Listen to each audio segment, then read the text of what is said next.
경기도 외곽의 작은 마을.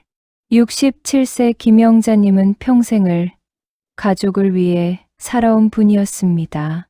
남편과 사별한 뒤에도 굽히지 않는 의지로 두 아들을 뒷바라지했고 지금은 모두 멀쩡히 가정을 이룰 수 있도록 길러낸 장본인이었죠. 하지만 명절만 되면 영자님의 가슴을 답답하게 만드는 인물이 있었으니 바로 둘째 며느리였습니다. 둘째 며느리는 집에 들어올 때마다 늘 빈손이었다. 큰 며느리는 제철 과일이라도 챙겨오고 딸은 케이크 한 조각이라도 사들고 들어왔지만 둘째 며느리는 두 손을 쓱 털며 나타나곤 했다. 어머니, 요즘은 선물 같은 거 직접 안 사와요. 다 온라인으로 주문하면 집 앞까지 오는데 굳이 들고 다닐 필요 있나요? 그러니까 제가 더 똑똑한 거죠. 말끝에는 뾰족한 비웃음이 묻어 있었다. 명절날에도 사정은 같았다. 시어머니가 새벽부터 전을 부치고 만두를 빚으며 둔주이 움직이는 동안 둘째 며느리는 화장에 잔뜩 신경 쓴 얼굴로 늦게 도착했다. 현관에 들어서자마자 코를 막으며 내뱉는 말은 이랬다. 어휴, 기름 냄새가 집안에 진동을 하네요. 환기 좀 하셔야겠어요. 이래서 집안에 오래 있으면 건강해지는 거예요. 상다리가 휘어질 만큼 차려진 음식 앞에서도 태도는 변하지 않았다. 다른 가족들이 감사 인사를 하며 젓가락을 들 때 둘째 며느리는 팔짱을 낀 채 한숨부터 내쉬었다. 요즘 시대에 누가 이렇게 힘들게 음식을 해요? 그냥 배달시키면 되는데 괜히 고생만 하셨네. 만두를 집어먹으면서도 얼굴을 찌푸리며 중얼거렸다. 이건 피가 너무 두꺼워서 딱딱하네요. 어머니, 인터넷 레시피 좀 참고하셔야겠어요. 요즘 젊은 사람들은 이렇게 안 먹어요. 시어머니의 손끝에 맺힌 고생의 흔적은 그녀 눈에 보이지 않는 듯했다. 몇 시간 동안 끓인 국물마저도 그녀의 입에서는 독이 되어 돌아왔다. 국물이 너무 진하네. 건강 생각 안 하세요? 요즘은 다 저염식인데 이런 거 먹으면 혈압 오르죠? 아버님도 조심하셔야겠네. 마치 시어머니의 정성을 조롱하듯 불평을 늘어놓았다. 더 괴로운 건 식사 후였다. 큰며느리와 딸이 부엌으로 들어가 설거지를 돕고 있을 때 둘째 며느리는 소파에 몸을 파묻고 휴대폰을 만지작거렸다. 어머니, 이런 거야말로 남자들이 좀 해야죠. 여자가 설거지한다고 세상이 바뀌나요? 저 피부 약한 거 아시잖아요. 고무장갑 써도 다트는데 전 그냥 못해요. 태연하게 핑계를 대며 귤을 까먹는 모습은 가시처럼 시어머니의 가슴에 박혔다. 결국 설거지통 앞에 홀로 서게 된 영자님의 눈가에는 어느새 물기가 맺혔다. 그러나 며느리는 그것조차 못 본 채하며 또 한숨을 내쉬었다. 어머니, 이런 전통 음식 차리느라 시간 버리지 마세요. 요즘 사람들은 이런 거 안 좋아해요. 차라리 예쁜 샐러드나 파스타 같은 게 훨씬 나아요. 인스타에도 올릴 수 있고요. 그 말 한마디에 새벽부터 반죽을 하고 국물을 우려내던 시간들이 송두리째 무너져 내렸다. 그녀의 뾰족한 말투와 무심한 표정은 시어머니의 정성을 아무 의미 없는 것으로 만들어버리고 있었다. 하지만 시어머니라는 자존심 때문에 아무 말도 하지 못했습니다. 며느리한테 뭐라고 하면 아들이 힘들어질 텐데 가정 분위기만 험악해지겠지. 그렇게 영자님은 늘 꾹꾹 눌러 담으며 속만 썩여야 했습니다. 하지만 이번만은 뭔가 달라질 것 같은 예감이 들기 시작했어요. 정말 요즘 시대가 그런 시대라면 나도 요즘 시대 방식으로 해볼까? 영자님의 눈에 이상한 빛이 돌기 시작했습니다. 5월 어버이날 아침, 영자님은 작은 기대를 품고 있었습니다. 오늘만은 뭔가 다르겠지. 하지만 둘째 며느리는 이번에도 카네이션 하나 없이 나타났어요. 다른 가족들이 정성스럽게 준비한 선물들 사이에서 유독 빈손인 그녀의 모습이 더욱 도드라져 보였습니다. 어머니 어버이날 선물보다는 제가 SNS에 어머니 사진 올려드릴게요. 팔로워들이 좋아할 것 같아요. 영자님이 당황하는 사이 며느리는 이미 핸드폰을 꺼내 들고 있었어요. 어머니, 이렇게 서세요. 빛이 잘 들어와야 해요. 마치 사진 촬영 감독이라도 된 듯 이것저것 지시하며 멋대로 사진을 찍어댔습니다. 영자님은 어리둥절한 채로 포즈를 취할 수밖에 없었어요. 그날 저녁 큰며느리가 황급히 전화를 걸어왔습니다. 어머니, 인스타그램 보셨어요? 지영이가 어머니 사진을. 영자님이 확인해 보니 둘째 며느리는 자신의 사진을 이런 해시태그와 함께 올려놨더라고요. 샵 우리 시어머니, 샵 빈티지로, 샵 레트로 할머니, 샵 70년대 감성, 샵 옛날 사람. 댓글에는 할머니 귀여우시다. 완전 옛날 사람 느낌이라는 말들이 달려 있었어요. 영자님은 자신이 구경거리가 된 기분이었습니다. 나를 전시품으로 만들고 있구나. 더 가관인 건 그 다음 주에 일어났어요. 둘째 며느리는 예고도 없이 불쑥 시어머니 집에 찾아왔다. 평소와 달리 잔뜩 꾸민 얼굴에 명품 가방을 메고 들어오더니 소파에 털썩 앉아 곧장 말을 꺼냈다. 어머니, 제가 요즘 인플루언서 활동을 본격적으로 하려고 하거든요. 그러려면 카메라, 조명, 편집 프로그램 같은 게 꼭 필요해요. 처음엔 무슨 하소연인가 싶어 듣고 있던 영자님은 며느리의 다음 말에 귀를 의심했다. 그래서 혹시 용돈을 조금만 도와주실 수 있을까요? 한 200만 원 정도면 될 것 같아요. 어머니 매달 받으시는 용돈에서 조금씩만 떼주시면 되잖아요.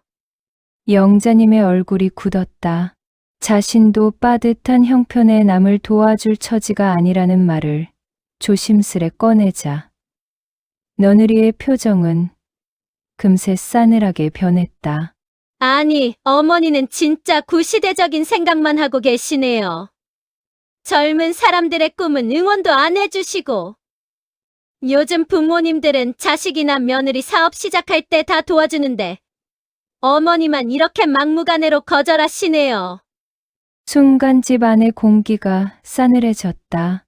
영자님이 난처한 미소를 지으며 말을 돌리려 했지만 며느리는 멈추지 않았다.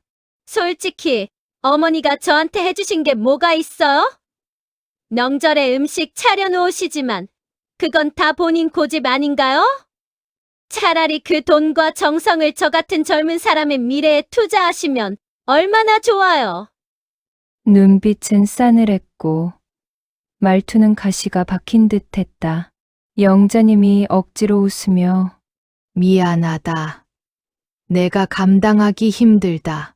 라고 말하자 며느리는 냉소적인 웃음을 터뜨렸다. 역시 기대한 제가 바보였네요.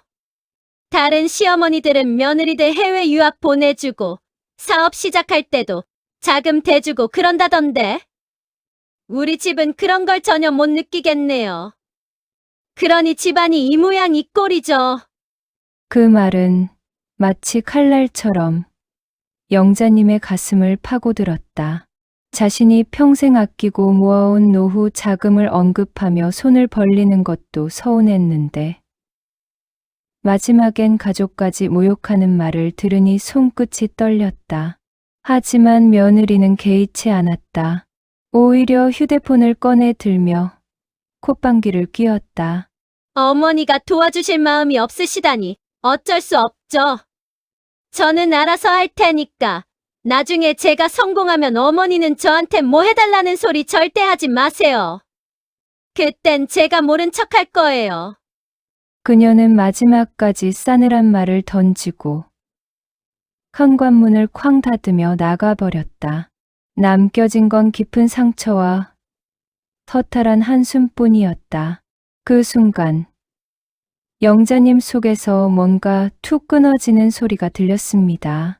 평생 참고 살았지만 이제는 정말 한계였어요. 자신을 우습게 보고 SNS 구경거리로 만들고 심지어 돈까지 요구하다니 정말 요즘 시대가 그런 시대구나. 그렇다면 나도 요즘 시대 방식으로 해보자. 영자님의 눈에 결연한 의지가 서렸습니다. 이제 그냥 당하고만 있지는 않겠다고 마음 깊이 다짐했어요. 며느리는 자신이 무슨 일을 저질렀는지도 모른 채 여전히 투덜거리며 돌아갔습니다. 하지만 영자님은 이미 계획을 세우기 시작했어요. 영자님은 조용히 둘째 며느리를 관찰했어요. 둘째 며느리가 가장 좋아하는 음식 갈비찜, 가족 모임에서 항상 사진부터 찍는 습관, 돈 계산할 때는 유독 빨라지는 성격. 요즘 시대에는 이란 말을 입버릇처럼 사용. 영자님은 이웃집 박 할머니에게 부탁했어요. 스마트폰 좀 가르쳐 주세요. 배달 음식 주문하는 법도요. 어머, 영자야, 갑자기 웬 스마트폰? 그러자 영자님은 며느리한테 한 수 가르쳐 줘야겠어요. 라고 답했어요. 드디어 복수의 날, 추석 당일, 추석 연휴 둘째 날. 영자님의 집엔 아침부터 분주한 배달차들이 드나들기 시작했어요. 평소 같으면 새벽부터 부엌에서 분주히 움직였을 영자님이지만 오늘만큼은 여유롭게 차 한 잔을 마시며 배달을 기다렸습니다. 갈비찜 5인분, 잡채, 마물 10가지, 전 종류 15가지, 떡국, 심지어 후식용 한과까지. 테이블에는 평소보다 2배 이상 많은 음식들이 가득 차려졌어요. 마치 잔치라도 벌이는 것처럼 말이죠. 오후 2시 가족들이 하나둘 모여들기 시작했습니다. 큰며느리가 먼저 도착해서 깜짝 놀랐어요. 어머니, 이게 다 뭐예요? 오늘 무슨 특별한 날이에요? 곧이어 둘째 부부도 도착했는데 둘째 며느리의 반응이 가관이었어요. 와, 대박! 어머니, 이번엔 진짜 푸짐하게 차려주셨네요. 둘째 며느리는 예상한 대로 핸드폰부터 꺼내들었어요. 이야, 어머니, 사진 좀 찍을게요.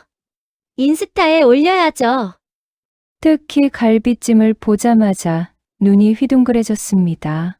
와, 이 갈비찜 진짜 맛있어 보여요. 어머니가 직접 하셨어요? 몇 시간이나 걸렸을까? 이거 완전 대박이에요. 다른 가족들도 감탄사를 연발했어요. 어머니, 이번엔 정말 특별하게 준비하셨네요. 갈비찜이 이렇게 많다니 오늘 진짜 잔치네요. 둘째 며느리는 이미 갈비 한 점을 집어 들고 있었어요. 그 순간을 기다렸다는 듯이 영자님이 조용히 입을 열었습니다. 아, 이거? 식탁 위의 음식을 향해 영자님이 태연하게 웃으며 대답하자 순간 가족들의 시선이 일제히 그녀에게 쏠렸다. 평소 같으면 내가 새벽부터 일어나서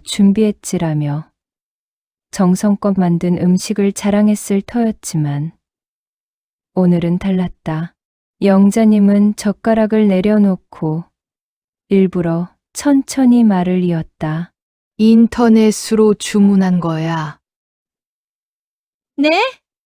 순간 둘째 며느리의 젓가락이 허공에서 멈췄다. 눈을 크게 뜨고는 어리둥절한 표정으로 시어머니를 바라봤다. 요즘 시대에 이런 걸 왜 직접 해야 하니? 며느리 말이 맞더라고. 그 말에 가족들 얼굴이 순식간에 얼어붙었다. 평생 손수 음식만 고집하던 영자님이 배달음식을 시켰다고 하니 믿기 힘든 광경이었다. 큰 며느리도 딸도 아들들마저도 서로 눈치를 보며 웅성거렸다. 그러자 영자님이 준비라도 한 듯 스마트폰을 꺼내 들었다. 갈비찜 5인분에 38만 원, 나물들 합쳐서 15만 원, 전 종류가 20만 원, 떡국이 12만 원, 한과까지 해서 배달비 포함 총 34만 7천 원. 잠시 정적이 흘렀다. 며느리의 얼굴은 금세 창백해졌다. 영자님은 시선을 곧장 둘째 며느리에게 꽂았다. 내가 늘 그러잖니. 요즘은 다 온라인으로 주문하는 시대라고. 그래서 내 말대로 해봤어. 그런데 말이다. 내가 손수 만들던 것보다 3배는 더 들더구나. 목소리는 차분했지만 그 안에는 날카로운 비수가 숨겨져 있었다. 둘째 며느리가 더듬으며 변명하려 했다. 아, 어머니. 그게 요즘 배달이 원래 좀 비싸서. 하지만 영자님은 말을 끊었다. 내가 한 번이라도 설거지를 돕거나 손끝에 힘을 보탰다면 내가 굳이 이런 돈을 쓰며 모양새를 갖출 필요가 있었을까? 내가 입버릇처럼 인스타에 안 올린다며 깎아내린 음식들이 사실은 내 정성이었고 그 정성 덕분에 우리 가족이 한자리에 모일 수 있었던 거다. 순간 다른 가족들이 고개를 끄덕이며 며느리를 노려봤다. 분위기가 싸늘하게 변했다. 영자님은 마지막으로 비수 같은 말을 날렸다. 앞으로도 내가 내 정성을 허수음거리로 여긴다면 그냥 내 말대로 내 돈 주고 내 입맛에 맞는 음식을 따로 시켜 먹어라.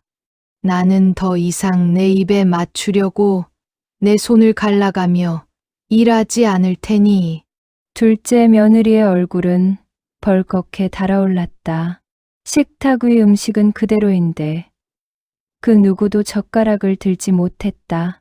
그 순간만큼은 오히려 영자님의 말이 가족 모두에게 가장 맛있는 사이다 한 잔이 되어 내려앉았다. 테이블에 정적이 흘렀다. 34만 7천 원. 그 금액이 주는 무게는 음식보다 훨씬 더 묵직하게 가족들 가슴 위에 내려앉았다. 젓가락질을 멈춘 채 숨조차 제대로 내쉬지 못하는 분위기 속에서 영자님은 여유로운 미소를 지으며 둘째 며느리를 똑바로 바라봤다. 그런데 말이다.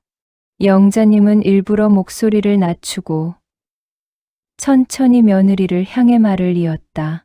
평소에 빈손으로만 오시는 둘째 며느리가 이번엔 계산을 해주시면 되겠더라고. 그 순간 며느리의 얼굴은 순식간에 하얗게 질렸다. 눈동자가 흔들렸고 손에 쥔 젓가락마저 덜컥 떨어졌다. 가족들의 시선이 일제히 그녀에게 쏠리자 며느리는 억지 웃음을 지어 보이며 떨리는 목소리로 중얼거렸다. 어머니. 제가 그런 뜻은 아니고요. 하지만 영자님은 멈추지 않았다. 오히려 담담한 목소리로 비수를 꽂았다. 요즘 시대엔 뭐든 각자 똑같이 나눠서 계산하는 게 기본 아니니? 아님 며느리가 이번엔 전체 계산을 해주시는 게 맞겠지. 순간 큰며느리와 딸의 입꼬리가 살짝 올라갔다. 그동안 차마 꺼내지 못했던 말들을 대신해주는 듯 속이 시원하다는 기색이 역력했다. 반면 둘째 며느리는 입술을 달싹이며 변명을 찾으려 애썼지만 목구멍에서 말이 걸려 나오지 않았다. 영자님은 스마트폰 화면을 가족들에게 보여주며 다시 한번 또박또박 말했다. 갈비찜 38만 원, 나물 15만 원, 전 20만 원, 떡국 12만 원, 한과까지 합쳐서 총 34만 7천 원. 내가 말한 대로 요즘은 이런 것도 온라인 주문이니 내 시대 감각에 딱 맞겠구나. 그 말은 칼날처럼 정확히 며느리의 자존심을 베어냈다. 가족들 사이에서 작은 웃음소리가 새어나왔고 며느리의 귀끝은 점점 붉게 달아올랐다. 아니, 그게 아니라. 며느리가 더듬으며 변명을 시작하려 했지만 영자님은 마지막 일격을 날렸다. 괜찮아.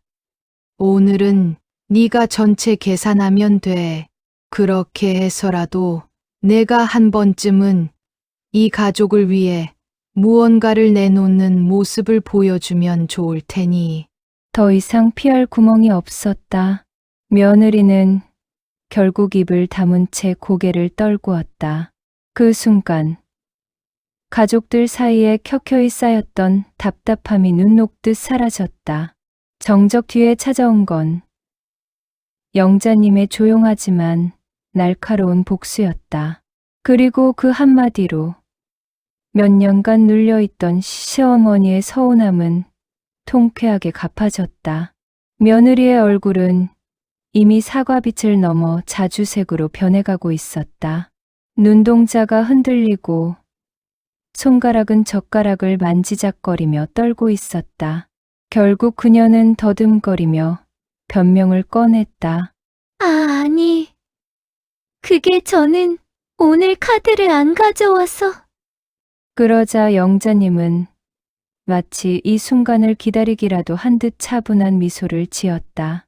목소리는 나직했지만 그 안에 서늘한 힘이 서려 있었다. 아, 괜찮아.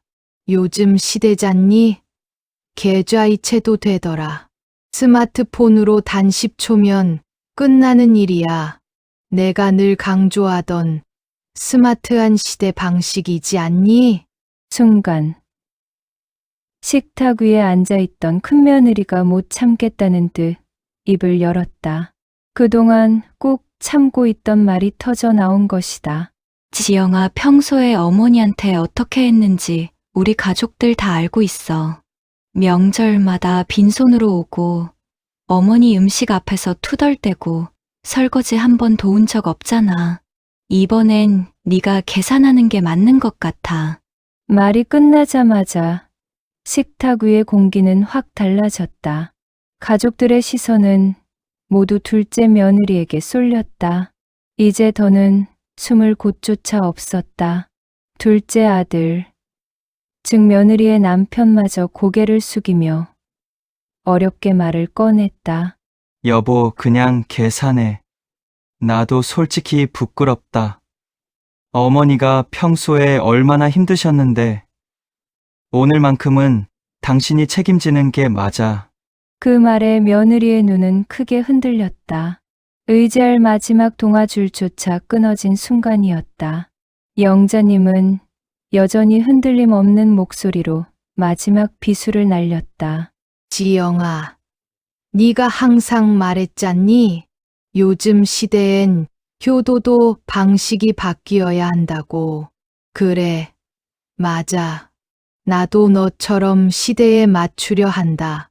오늘은 그 방식대로 네가 계산해라. 그게 네가 말하는 스마트한 효도 아니겠니?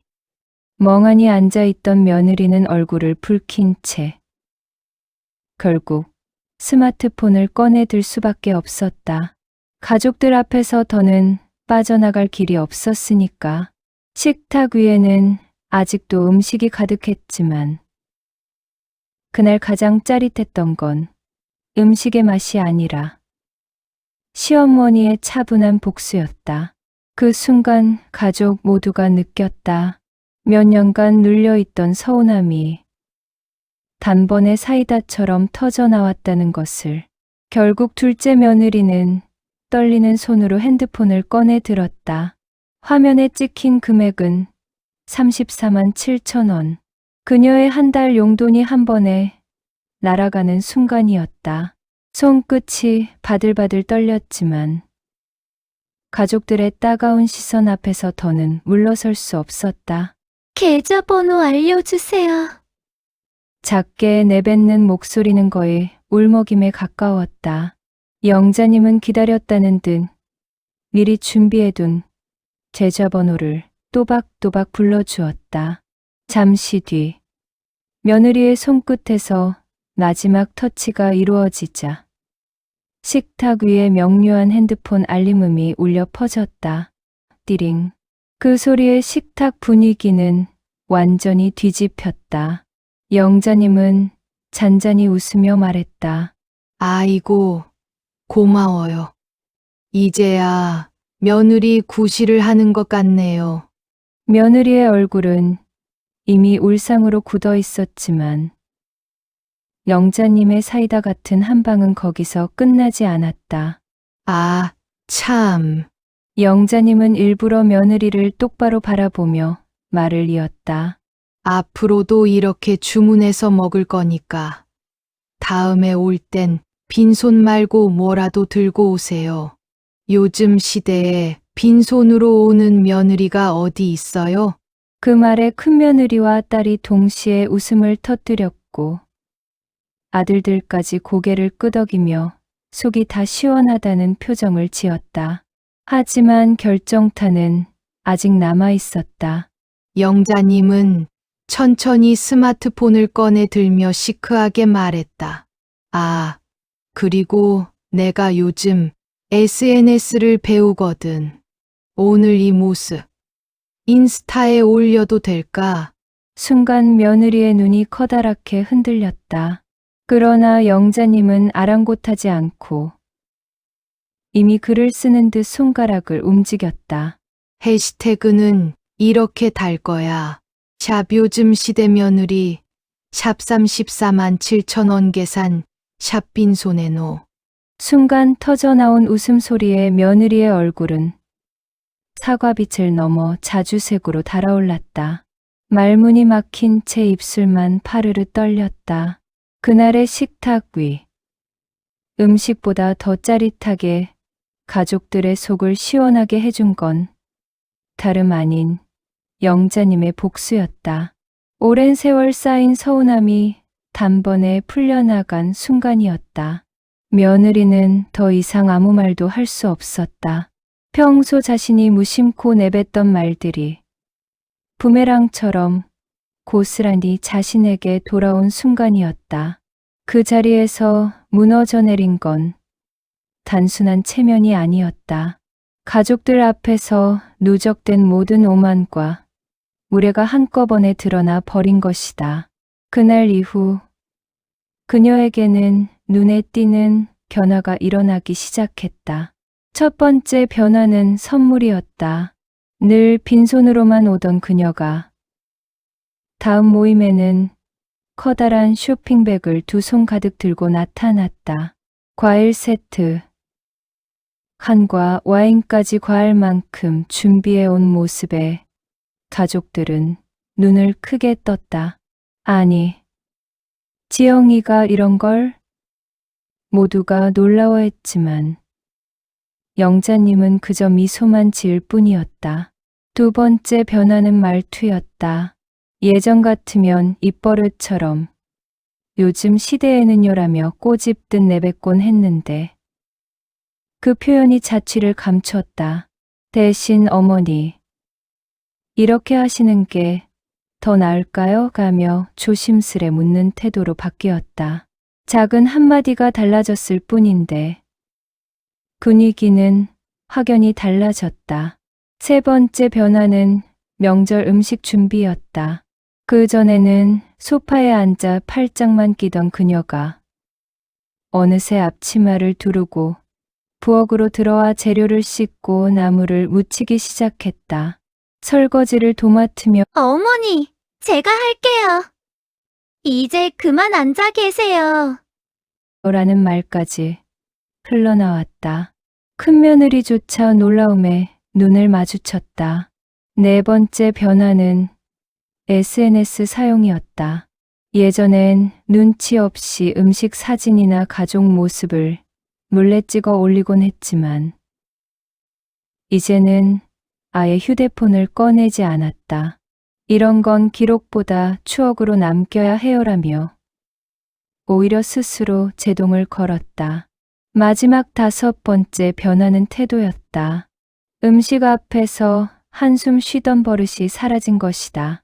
예전에는 젓가락을 들면서도 이런 거 왜 해야 해요?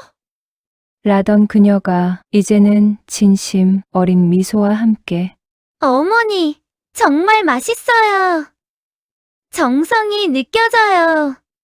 그날의 34만 7천 원이 값비싼 수업료였던 걸까? 아니면 가족들 앞에서 무너진 체면이 준 충격이 컸던 걸까? 분명한 건 영자님의 단호한 복수가 둘째 며느리의 마음을 완전히 바꾸어 놓았다는 사실이었다. 그제야 영자님은 속으로 조용히 웃을 수 있었다. 결국 삶은 공평했습니다. 뿌린 대로 거두는 법. 영자님은 미소를 지으며 속으로 되뇌었습니다.